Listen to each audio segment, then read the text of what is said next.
Ya, sahabat Indonesia, di Hot News Kanal TV Anak Bangsa, kita jumpa lagi bersama saya Andre Vincent Wenas dan mitra kerja kita, Marsikal Pertama TNI Purnawirawan Dwi Badarmanto. Sahabat Indonesia, baru-baru ini terjadi situasi yang panas, bukan di negara kita saja, tetapi di Amerika Serikat, negara yang dikenal dengan pembela atau pejuang demokrasi dan hak asasi manusia. Tetapi ironisnya terjadi kasus besar rasisme tentang benci Asia atau Asian hates disebutnya, dan akhirnya terjadi kekerasan terhadap etnis Asia di Amerika. Nah, kita mau bincang-bincang bersama Mas Dwi Badarmanto. Beliau dulu pernah di Amerika berapa lama dulu ya? Betul ya? Ya, pernah saya di sana. Ya alhamdulillah 5 tahun saya di sana. 5 tahun di sana ya? Ya. Jadi situasi yang Mas Dwi lihat di Amerika sekarang ini bagaimana menurut pandangan Mas Dwi? Begini Mas Andri, kalau orang melihat dari warna kulit itu ya, pada saat saya di sana memang tidak nampak. Ya, kasus ini kan muncul setelah beberapa waktu yang lama tidak muncul, ada tetapi tidak muncul kan begitu ya. Ini kayak api dalam sekam aja nih. Ya, ini kan terjadi pada saat Donald Trump kalah dalam pemilihan presiden ini, barulah muncul. Apakah itu alasan atau ini mencari kesalahan pihak lain yang mohon maaf notabene si Donald Trump ini tidak mengakui kekalahan itu, gitu loh ya. Masih ada semacam dendam politik juga mungkin salah bisa satu. Bisa jadi ya. Karena begini Mas Andri, kita melihat ya sesama manusia ya. As a human itu kan kita tidak bisa melihat ini si ini warna ini, kulitnya warna ini. Siapa sih yang mau minta lahir? Mohon maaf ini di Afrika misalnya. Atau saya minta lahir sebagai Dwi yang berkulit hitam misalnya, nggak ada, itu nggak bisa gitu Mas. Ya. Jadi Mas Dwi melihat bahwa sebetulnya realitas kebinekaan atau keragaman itu adalah satu faktisitas ya, fakta sosial ya. Fakta sosial Mas. Ya, dan ini ya, oke lah, ini terjadi di luar, di Amerika, bahkan di Afrika pun masih terjadi ya sampai sekarang ya. Ingat nggak di Afrika Selatan dulu apartheid, bagaimana apartheid ya, bagaimana Presiden Nelson Mandela berjuang, puluhan tahun di penjara, puluhan tahun untuk berjuang untuk membela itu. Hal yang demikian jangan sampai terjadi di kita Mas. Ya jangan sampai terjadi di kita. Terjadi di Indonesia. Jadi memang sahabat Indonesia, kejadian di Amerika, di seluruh dunia ini kita sebagai bangsa Indonesia juga mesti mengambil pelajarannya. Apa sih relevansi atau pelajaran yang bisa kita petik dari kejadian itu ya? Iya. Karena begini Mas Andri, kalau kita melihat perbedaan, tidak ada satupun di dunia ini yang sama. Iya sih, yang betul. Ya, kita dilahirkan satu rahim dengan ibu, itu pun tidak sama kok. Itu pun beda-beda ya. Beda-beda, apalagi yang sudah berbeda-beda. Hanya perlu kita tahu semua bahwa siapa sih yang mau minta lahir dengan warna kulit yang misalnya berbeda dengan yang lain. Kita lahir misalnya di negara mana, kan tidak bisa minta. Kalau boleh minta, saya minta lahir dulu ya.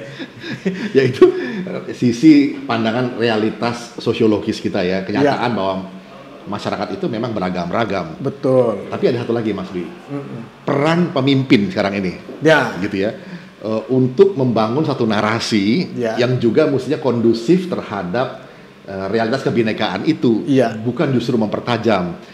Nah, ada hubungan nggak ya misalnya dengan waktu itu misalnya kampanyenya Mr. Donald Trump ini, atau sejak waktu dia masih menguasai Gedung Putih, seringkali itu blaming others gitu ya.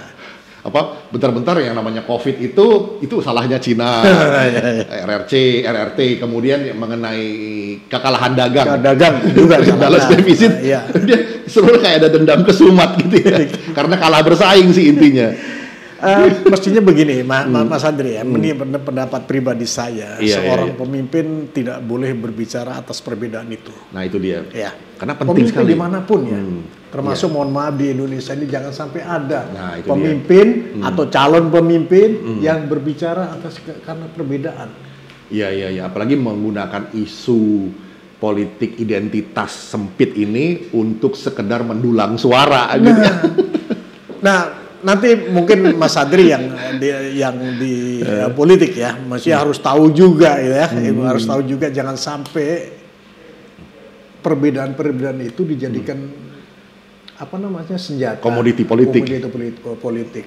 Beda agama, Ya, itu. beda suku, Iya. beda asal usul. Iya, rahasia Sara ya. Ya kita udah nggak bisa lagi seperti itu, Mas. Karena ini juga mengganggu apa namanya ya dimensi ketahanan kita sebetulnya sebagai bangsa ya. Ya. Realitas seperti satu hal yang menarik ya. Pernah ada seorang ahli mengatakan bahwa di Eropa itu hampir etnisnya mirip lah Kaukasian gitu ya, tetapi bisa terpecah belah, mengalami balkanisasi misalnya.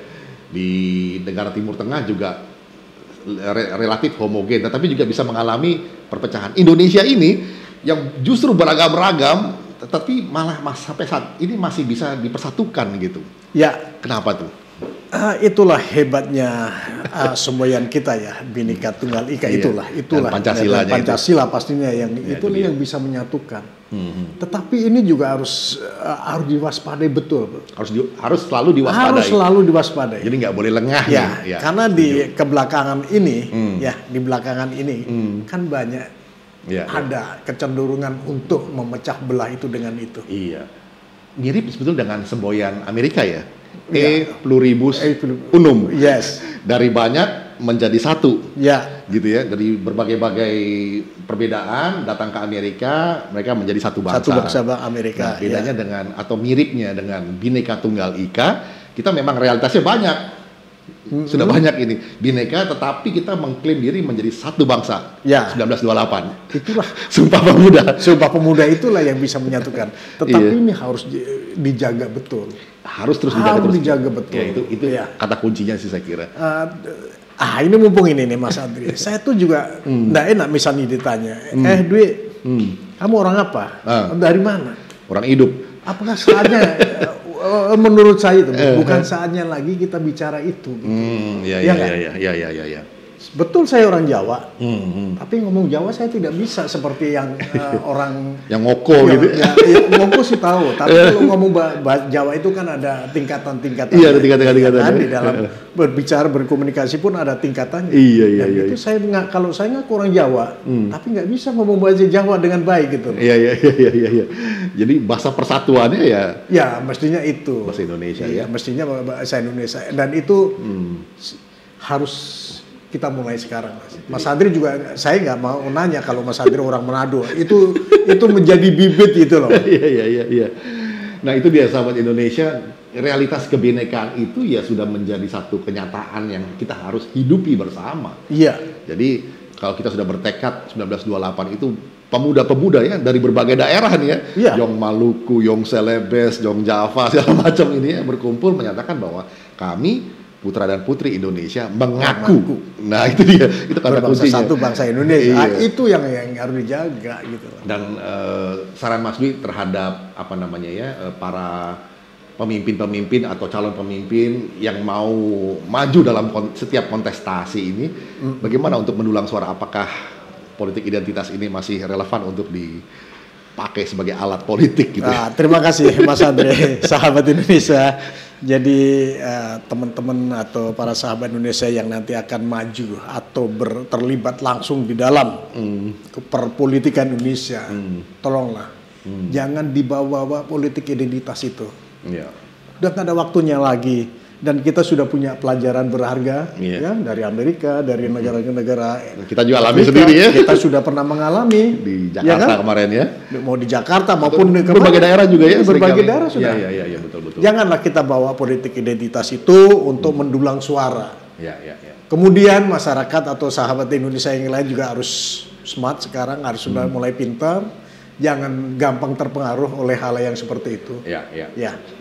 Ya, sahabat Indonesia, pelajaran penting dari dialog bersama Mas Dwi Badarmanto ini adalah apa yang terjadi di Amerika dengan semboyan yang hampir mirip dengan kita, Bhinneka Tunggal Ika di Indonesia, pluribus unum di Amerika, itu harus senantiasa dihidupi. Kalau istilah praktis sekarang zaman ini adalah kita semua mewaspadai terus nih. Ya, harus diwaspadai. Jangan lengah. Harus dijaga, diwaspadai. Harus kita jagai terus ya. Jadi memang harus kita hidupi, memberikan roh kehidupan kepada semboyan atau filosofi kita sendiri. Ya. Demikian sahabat Indonesia, perbincangan kita mengenai apa yang terjadi di Amerika dengan apa yang harus kita lakukan di Indonesia. Mudah-mudahan bermanfaat karena kita ada untuk menjaga Indonesia. Yes.